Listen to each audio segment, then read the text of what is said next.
This is the IFF TV podcast. Stephen, first of all, everybody fit and well for tomorrow? Yes, everyone is that's come into camp is fully fit, and we've no injuries coming into the game tomorrow. How have the last couple of days been for you? Because obviously you had a couple of players withdrawing on Monday, but having a full squad to choose from is obviously a nice luxury. Yeah, I sort of knew Will Kane probably was not going to make it. Seeing him come off, but we gave him the benefit. He was having a scan, so we named him in the squad. Pending the scan, but he was definitely ruled out. But yeah, it was a busy Monday because obviously we were training in the stadium, and a huge number of supporters turned up, and it was really a busy day. And then the players had the cap presentation and the Player of the Year on Monday night. So the light training session yesterday, we train today and prepare for Norway tomorrow. I know you were hoping Erling Haaland would be playing tomorrow night. How much does the game plan change now that he isn't? I don't think it changes that much really. Norway have a lot of good players playing at a good level. They have a lot of good players, and obviously the highest profile one is their captain, Martin Odegaard, who's an exceptional player for sure for Arsenal. And but they have players playing in quite a few in La Liga and other top leagues. So they've shown themselves to be a good team. Can I just get a word? I know it's a long way off, but just in terms of the formal bid today going in for the Euros, hosting the Euros jointly in 2028, and what that could mean for the country and for the FAI, would be a fantastic occasion if it's to come to fruition. Yeah, I think it'd be very positive for football in Ireland, and to have the European Championships in Dublin and have full stadiums and what that brings, and the interest in the country, and I think it's a good news story. Can I have that, please? Yeah, Stephen, Evan Ferguson, has he got a chance of playing at all tomorrow? You are short of strikers. Yeah, listen, he's one of 4 strikers we have in the squad. It is premature. He's come in early. He's not played that many games for Brighton's first team, but we rate him highly. He's come through the underage international teams and been very, very good. He's a different profile of the strikers that we have, aggressive and strong in the air, and scores different types of goals, headed goals, and he is someone who has achieved a lot in his tender years. So he has a chance of being involved, but no guarantees at the same time. The France game seems a long way away, but obviously it's your last home game before that. How much is it in your head when you're sort of picking the team and training this week? Yeah, it is important. It's an important game preparation for France. Obviously, France and Norway are different. Difficult to gauge. France have been changing their system so much between playing with a back 3 and playing with a back 4. So you can't say tactically it's the same challenge, but nevertheless, it's certainly a really good game. Norway I know they're not going to the World Cup. They're one of the better teams not going to the World Cup, and they've done very well, and it's a good game for us. France, you're right, France is a big game for us in March, and one that we want to get ready for. These 2 games are good preparation for us, France and Malta, to get the squad together, to get more game time, more training time. And it's a long gap between November and March in the windows, and we want to make sure that we hit the ground running in March when we come in. Gavin, please. Hi Stephen. Do you see this game as one in which to go full strength? I think, yeah, we want to go pick a strong team. I think our performances, we want a strong performance. Some other players are coming into contention who've been playing well at club level. We have to take that into account. When you say that, that means there's an implication other players are not playing as well. But so we do have to take. There are many factors that go into picking the team, and someone like Callum O'Dowda, who is playing well at club level at the moment, has to come into our thinking, and we have to consider that. Do you see him as a wing back? he has the capability. He's adaptable and plays in different positions. Obviously, he's a natural winger, and he's had a tough time with injuries, and over the last couple of years, not really had many opportunities in that time because of that and different coming back. So he's someone with natural pace and a good left foot, and it's an area that has a lot of competition for us. So we have to consider that. I just wonder, John, if you don't mind here, is there a bit of disappointment that you won't get to test yourself against Erling Haaland tomorrow? Yeah, but listen, this is football. We know Norway are a good team. They got good players, no matter who's playing. So yeah, just I don't really focus on that really. Just have to go out and play against what you're up against, and we all really want to do well for this team, and we're looking forward to the game. Ed. Steve, we made a point last week of naming 3 League of Ireland players in standby, including striker Rory Gaffney. 2 strikers pulled out of the squad. We opted to bring in a winger. Can you explain that for me? Well, I don't know. I already said at the time I included an extra striker in the squad in anticipation that might happen, in case it did, and Evan Ferguson. So we have 4 strikers. I think Chidozie, Mark Sykes, a flexible player. He can play as a midfield player, can play as a wing back, can play as a high 10, so he's quite versatile. He's been playing very, very consistently for Bristol City. The other option, we've not got loads of players playing that right wing back, that high position. So Chidozie can play in there, but with Mark in the squad, Chidozie can focus on being a centre forward, which is what we need from him. Brandon, just in terms, a separate note, we all know the importance for Irish football qualifying for a major tournament. So on that note, would the Norwegian coach's comments this morning about football people, journalists included, being asleep for too long ahead of this Qatar World Cup, does it resonate in Ireland, do you think? Sorry, I didn't hear the comments there. You just made comments that footballing people around the world were too late to really start having a go at Qatar for getting to host the World Cup. So do you think that sort of resonates here in Ireland because the World Cup is such a goal and such it's so important for Irish football? Yeah, it's legitimate criticism. You can't discount that point of view. I think I personally made that point on 2 occasions when we played Qatar. I was spoke out at that time. We played Qatar in our group on the home and away. That disparity between between rich and poor in Qatar, the deaths of the migrant workers. Obviously, the numbers have been questioned. Different media outlets have given different accounts of what kind of numbers, but it's there's no doubt that it was distressing and very very tragic, really, in those circumstances. So it's it shouldn't happen, and that's for sure. Damien Spall, please. Stephen, on that theme, I believe you're going out to the World Cup. Are you conflicted in any way about that, those reasons? Yeah,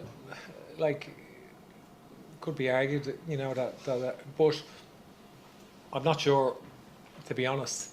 I'm that significant a person that I can influence any decisions at any level. I think I've just gone in and out for 5 days. I've got to see France twice. Got to do the job to the best of my ability as Irish manager. Get to see France twice against Tunisia and Denmark.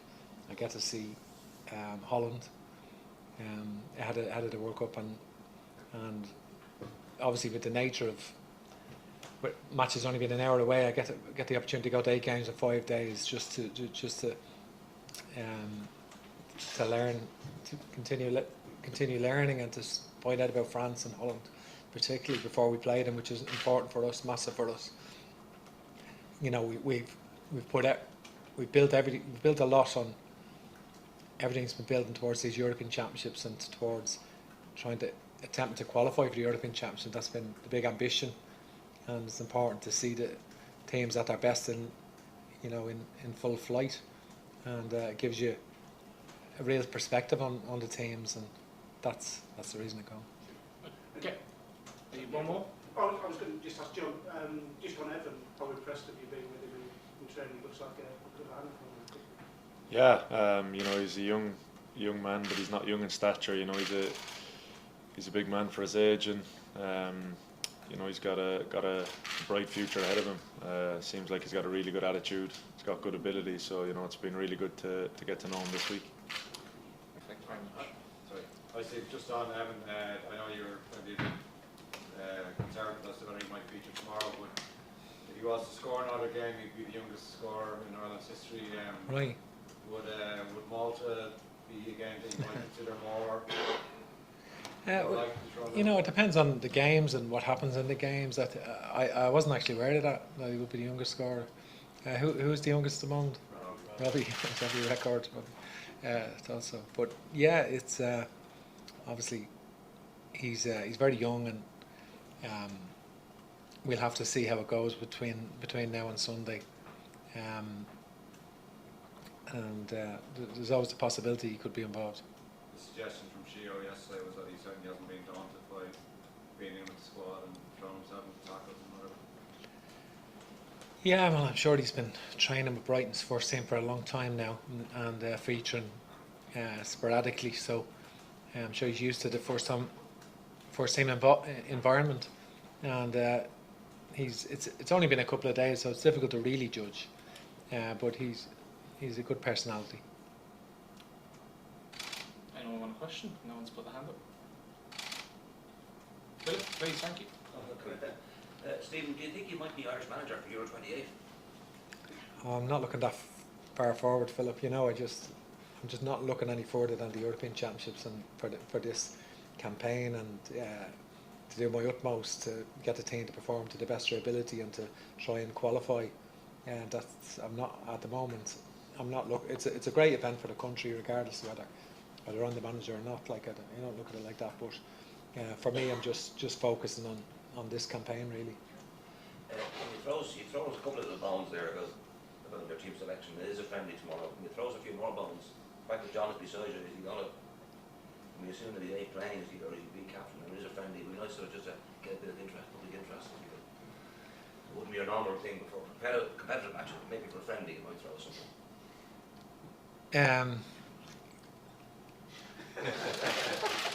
Playing behind the front two, John, tomorrow. No, I think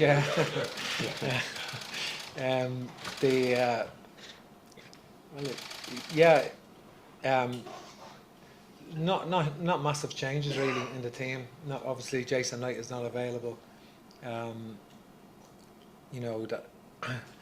That's been he hasn't been available, so I don't say wholesale changes really, and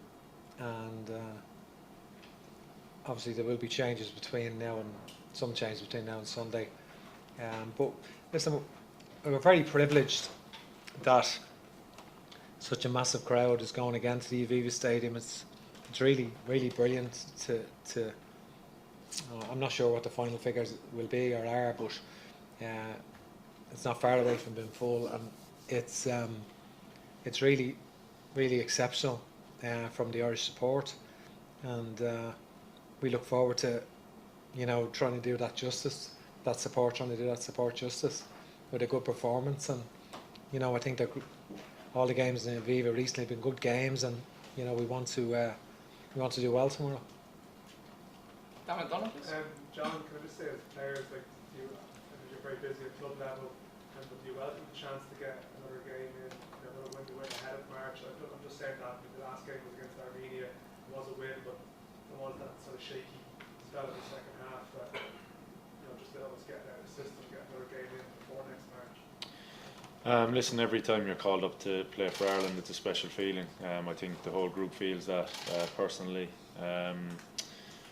There's great camaraderie. Everybody gets on really well. And everybody loves coming away to meet up with the squad.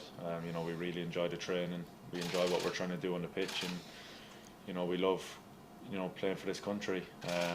So I think anytime I'm called up, and I'm sure I'm speaking for everybody in the squad. Every time we're called up, we're really honoured and really proud, and know, we just can't wait to meet up and, you know, hopefully get in the pitch and represent our country. How do you feel about the prospect of France and Holland coming here next year? I mean, obviously the initial reaction to the group, people are not too chuffed about it, but from the players' perspective, what's your approach to that type of thing? As players, you know, we always look forward to the next game. Obviously, we know the group is tough, but you know they're going to be big games, playing against big nations, and you know we relish playing anyone. You know, we're first and foremost we're looking forward to tomorrow night, and you know as players we like to look to the next game, and you know especially me, I look to the next game, and you know just want to play for Ireland, and you know it doesn't really matter who we're playing. We just want to do our best. Paul ahead, please. Steve, can I just ask you about Chidozie's sort of attributes, qualities as a striker, as a forward in particular, and what you've made of his kind of switch to that position with Rodman this season? Yeah, obviously he's had a really positive introduction to his international career, and he's really taken it to it so quickly, scoring 4 goals in such a short space of time. Essentially, I think Chidozie was always a right winger. Really, his best position was on the right wing, and he has then played wing back for his club, which we would look at as well. You know, at various times we would consider that in certain games that we needed penetration in wide areas. But he's gone and played centre forward, and he's been injured recently and just come back, but he scored a good goal coming back. He seems to be able to adapt to different positions. He's still learning about being a striker. I think he's still learning the position, and he's very effective for Rotherham. They're counter-attacking a lot, so he's very effective with his speed and his dribbling ability. So he's learning about being a striker, and he always has. He's just a credit to himself. Chidozie is. He's just a terrific character, and he carries himself brilliantly and trains. Never, his attitude is always exemplary. Not Ken. John, I know Stephen talked about playing behind the front too, but you've been prolific for Ireland in recent games. What do you put that down to? You doing a lot of work in training on set pieces? Yeah, we work a lot in set pieces, and you know obviously when as a centre back your best chance probably scoring is when you go for a corner, so you can't take it lightly. You know, you have to go up there believing you can score. The delivery has to be good as well. You know, and our movement has to be good in the box. So you know we want to be a threat from set pieces, and we work on it in the training ground, and you know when it comes off in a game, either me or you know someone else scoring from a set piece, you know that's what we want to do. Just sorry, one more for me. You must be going into this in full confidence now, given how Sheffield United are doing so far this season. Yeah, you know, played a lot of games. We're doing well in the league, so it's good to be coming in, you know, to camp on the back of a good run. But you know, whenever we come in, there's a different task at hand, and you know, as an Irishman, I love coming in. You know, being able to train with the lads and you know represent our country is, you know, it's the pinnacle really. John Fallon. Yeah, Stephen, just on Chidozie there to continue with the team, like he was sort of had established himself in the team, moved to March, and then Michael came in June and made a big impact. Possibility tomorrow with Troy out that they could play together up front. Yeah, it's obviously a dilemma. It's the characteristics that players that complement each other is important as well, and definitely they can play together at certain times. But also Callum Robinson has been doing well as well, and so it's you know big decisions. Obviously, Callum Robinson has been had a brilliant spell before June as well. They both did, and Michael subsequently Michael's only started 3 games for us. It's hard to believe, you know, because he's had such an impact, and so there's an element of competition there, and so the 3 of them I'm sure will feature tomorrow at some stage. John, just going back to the championship, it's a good battle between yourself and Josh going out there. Did well against the racing, so there 2 years going up, would that be the ideal outcome? Long way to go, really long way to go. You know, it's good to be doing well at the moment, but there's a lot of games to be played. But yeah, listen, you're coming up against international teammates most weeks. So yeah, it's don't know what to say really. Hopefully we can continue the momentum when we get back. One very short question from Neil, and then Paul, and we'll finish. Sorry, Stephen, I know you didn't want to draw on in terms of yourself in Euro 2028, but when you look at the age profile of the squad and some of the players that we mentioned here, do you think that Ireland, this group could potentially be hitting a peak around then with the likes of the players mentioned? Right, it's not something I'd really thought about and considered. You know, I suppose with the age profile, it's I see you know, I see the point, of course, but it's not something I can really focus on Euro 28. I think it's going to be a great occasion for the country. A lot of players' careers can change so rapidly in that space of time. So difficult to predict to say this player will be exceptional in Euro 28. You know, it's so far away. So it's not something I can really focus on, but I do. And there is a good production line of talent, and it's credit to all the international managers, underage managers who do terrific work, and the grassroots clubs who provide them, because we're you know, we're a small country, but they're providing some really good players in recent years up to the ranks, and that's been a credit to all the coaching done at an underage level. And you know, we've seen it with obviously the emergence of so many players in the first team now. We wanted to even really improve again, want the team to improve again and push on. And of course, in 28, I'm sure, you know, you spoke about Evan Ferguson coming in for the first time, so obviously he'll be a different player in that time. And finally, Paul. Steve, just what sort of conversations did you have to have with Jamie McGrath? You know, over the year that he was out of the squad, I know he hasn't been playing. What can he bring you? What can he bring to the group now that he's back? Yeah. For whatever reason, he never got played that weekend. I just, you know, I can't. Obviously, I see them play, and he'd certainly be an asset to that team, without a doubt. Do you know what I mean? And but you know, he puts in a really big shift out of possession.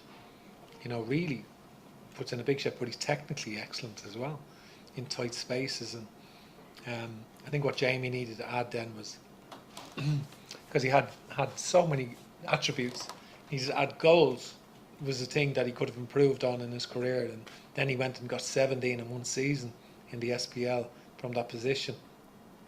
All right, there was an amount of penalties as well, but he scored 17, and that showed an improvement on assuming responsibility. For whatever reason, when he moved to Wigan, no idea why he didn't get an opportunity. Not that he played badly, he didn't actually get an opportunity. And so he needed to play. You know, he found himself being left out of the squad because very difficult to pick players who aren't playing at all. And did you find that hard, and then in turn find it hard that, or understanding that you couldn't pick him as well because of that? I don't know. I'm sure he was disappointed. You can only be honest with players or have, you know, open discussions. And obviously, he has a very good attitude, and he knuckled down and went back, and we watched a lot of the games, and he's coming back to where the level that he was, because he played very well in some big games, and did well when he put on the Ireland shirt. Thank you very much, guys. Thank you. See you all tomorrow.